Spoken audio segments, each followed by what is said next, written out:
How's it going, everybody? Thanks for calling in. At least a few of you still had enough fingers left to dial the phone.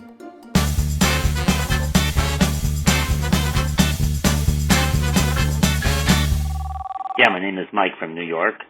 I wonder if the Yankees realize just how much money it costs for a family of four to go see a game. I'm a little bit tired of hearing the same thing. They outplayed us. We have to do better. We need to grind it out more. Same thing. And final thought, the Red Sox are only 4 back in the loss column. Third place could be on the way soon. You're not wrong. If the Yankees play like they did the last few series against the Red Sox, they're going to be in third place before the All-Star break, possibly. And don't forget they got the Rays coming up, who always play them tough, and then they got the Orioles. Look at it this way, though. If the Yankees have another epic collapse, there's no way they can bring Aaron Boone back. There's no way that they can bring Brian Cashman back. So that is the silver lining if this team has yet another epic collapse, the second in 3 years. And at this point, you have to wonder if Juan Soto is looking at this organization and he's looking at the lack of talent around him other than Aaron Judge, and he's saying, why the hell would I want to be here next year? It's just pathetic the way this team has pitched.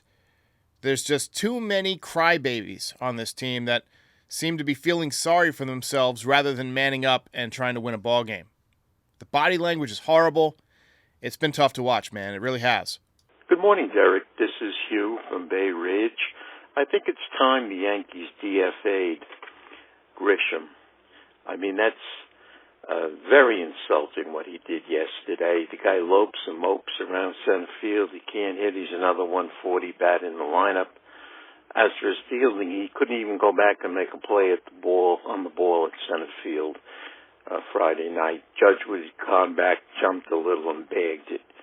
So I don't see any great play offensively or defensively, and I think they should get rid of him. Just one of many problems, of course. The problem with DFAing him is you don't really have anybody to go to who can play the position as well as he can in center field. And I get it, lazy play ticked me off too. A lot of guys are looking kind of lethargic, kind of lackadaisical, lollygagging, as they say in Bull Durham. And bottom line is that comes down to the leadership within the organization. Aaron Boone is not lighting a fire under these guys' asses. And I've never been one of these guys who wants to fire Aaron Boone all the time. There's usually 2 or 3 games throughout the season where I'm like, all right, enough of Aaron Boone. But lately, we're just not getting the response from this team that you need. And this is the third time in 3 years that this team has failed to respond under his leadership. I think you got to take a real look at the manager at some point. I don't think they'll do it during the season, but if the Yankees continue this epic collapse, if they finish in 3rd or 4th place, they finish under 500, they just continue to collapse like they are right now, I don't know how you can bring him back. I really don't. I think he's going to get fired. NYY Recaps, what's going on? Just wanted to say I really think Boone should start thinking about starting Austin Wells more. The dude shows he has just so much more plate discipline than Trevino. I think he's actually a better hitter. He just hasn't gotten to a rhythm yet. It's his rookie season still, but he has more walks this year than Trevino has since 2013. I think that's pretty telling. Trevino's arm is washed. He can maybe steal you a few strikes, but especially against a team with somebody like Ellie De La Cruz and a lot of these teams that have fast guys, I think Austin Wells is just a more advanced player all around at the moment. I'm in total agreement. I think I've seen enough from Austin Wells that his development as a player is beginning to take off. Now, for much of this season, he just couldn't hit, but he's finally looking more comfortable up there. He's fine behind the dish. And Jose Trevino, we know what he is. He's a good framer. That's going to be negated in a couple of years when MLB goes to the challenge system. And he can't throw anybody out. We got the Red Sox coming up. I'm all on board with giving Austin Wells the bulk of the playing time. I agree 100% with that call. Derek, sports rabbi Josh Alexman calling from the Holy Land of Israel. Listen, man, the New York Yankees are 5-13 since the last time the Boston Red Sox played with them back in Fenway Park. The Red Sox are 12-5 since that series. Think about that for a minute, folks. The Yankees are going one direction, the Red Sox are going to the other, and now they have to face each other once again back at Yankee Stadium in a pretty big series, if there ever was one, for the New York Yankees after really looking absolutely awful. Is there any chance that the Yankees can turn it around against the Red Sox, who are streaking right now? Can they pull out some magic at Yankee Stadium? That's going to be my big question going into this series. Unfortunately, I think the answer is no. I think this Yankees team is spiraling. I don't think they're getting the proper leadership. I don't think that they are playing hard enough right now to turn it around.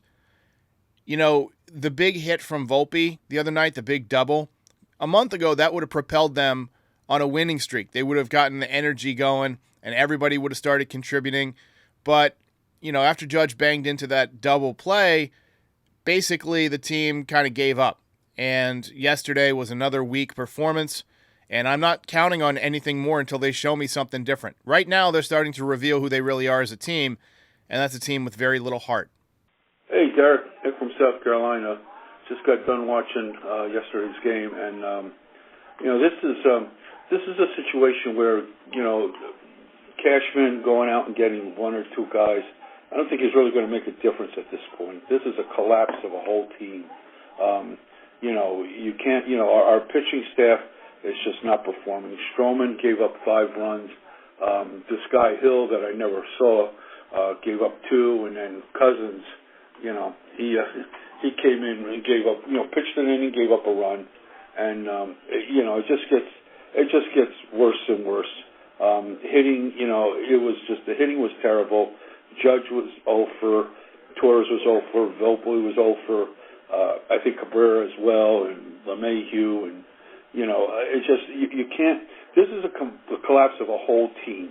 Adding one piece here or there isn't going to really do anything. You need to get this team.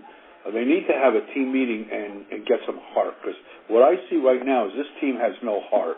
Wow, I listen to these voicemails as I'm responding to them, and I just got done saying that the Yankees aren't showing me enough heart, and here you go, echoing the same exact sentiment. I mean, it's obvious to us. Why is it not obvious to Boone and Cashman and so forth that this team just does not have the makeup right now that you need to be a division winner in a very tough AL East, or perhaps a champion? Right now, they are. How many instances this year have we seen of guys not hustling? Lackadaisical plays, whether it was Gleyber Torres, Alex Verdugo, Grisham yesterday. To me, that comes down to leadership. That comes down to there being very little accountability for not hustling. Look, you can slump as a team, you can get bad pitching, but hustle should never take a break. I don't care how hot it is. Hustle should never take a break. Yeah, hey, Derek, it's Shane. I couldn't agree more on the Rodon.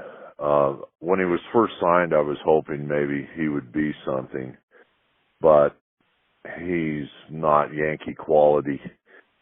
The stuff that he's pulled so far, why I would go over probably really good in San Francisco or even Seattle, But, yeah, with Boone's smarter than thou managing, don't believe your eyes. Believe that averages don't matter, ERAs don't matter, only launch angles and this angle and the angle of the dangle of the meat. All that said, the basic ABCs of baseball will always remain. Boone has the pitching in shambles. It's in shambles. Now look, I understand there was a luxury when we had Mariano Rivera, but our starters have to go 7 innings. You can't leave more than 9 outs for a bullpen and be successful. That's just baseball. It's just baseball. Yeah, Shane, the bullpen is completely overworked. We're seeing guys dropping like flies. We're seeing Cashman go dumpster diving to bring in guys who have no business being on the Yankees. Last year it was position players, Calhoun, Jake Bowers. This year it's, Victor Gonzalez and Caleb Turd Ferguson. And as far as Rodon goes, yeah, he's one of those guys that just does not have the mental makeup for New York. He can't control his emotions enough. I would absolutely try to trade Carlos Rodon if I were Brian Cashman. I know you need the innings. I know you need the lefty. But, he is not cut out for New York. He's got a no-trade clause. I hear you. But those can be waived. Things can be done to mitigate that. And I think he would accept a trade to somewhere that the attention and the scrutiny is, a little bit less. All right, ladies and gentlemen, I will see you after the game tonight. Hopefully, Yankees get back in the win column, but I wouldn't count on it. I'll see you next time. Hey, everybody, we are on a mission for 50,000 subscribers on this channel by the end of the season. When we get there, we're going to give away some cool prizes. We're going to give away an official Yankees pinstripe jersey of your choice, 4 tickets to a Yankees game, plus some NYY Recaps merch. It takes one click and it's free. So if you watch every video, double check that you are subscribed. If you love the podcast, subscribe. Heck, even if you hate the podcast, hate me, hate the Yankees, hate my cat, who cares? Subscribe anyway so somebody can win these prizes. And we'll see you next time. Ball game over.